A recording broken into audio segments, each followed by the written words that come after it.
அடுத்து வந்து பீஸ் போடுவோம்.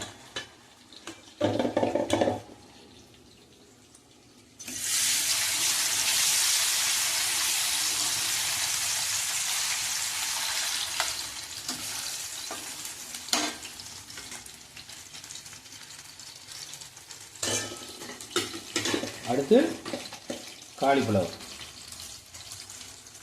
போட்டு நாங்களே சாப்பிட்றோன்னு பார்க்காதீங்க, நீங்களும் வீட்டில் செஞ்சு சாப்பிடுங்க. அதுக்கு தான் இந்த இதெல்லாம் போடுறோம். நல்லா வேகட்டும். என்றைக்குமே வந்து அனல் வந்து கம்மியாக இருக்கணும், அப்போ தான் நல்லா வந்து வேக்காடு கொடுக்கும். பார்த்தீங்களா, வேகமாலாம் வேகலை, லைட்டாக வேக வேக தான் சாஃப்டாக இருக்கும். கறி சதை எல்லாமே சைவத்துலேயும் சரி எல்லாத்துலேயும் சரி. இப்போ வந்துட்டு 3 நல்லா வெந்துக்கிட்டு இருக்குது. இப்போ ஃபஸ்ட்டு ரெடியானது ஃபிஷ் தான். ஃபிஷ்ஷை எடுத்துருவோம், ஏன்னா இது மேலே என்ன கறியிடும். சரியா,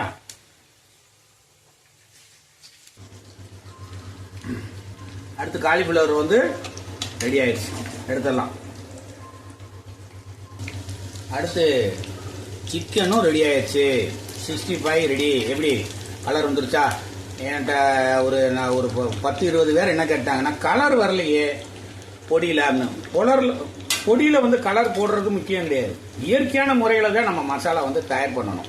அப்போ தான் நமக்கு உடலில் எந்த தீங்கும் விளைவிக்காது. எப்படி பார்த்தீங்களா, வந்துருச்சா கலரு? அவ்வளோதான். காஷ்மீர் சில்லி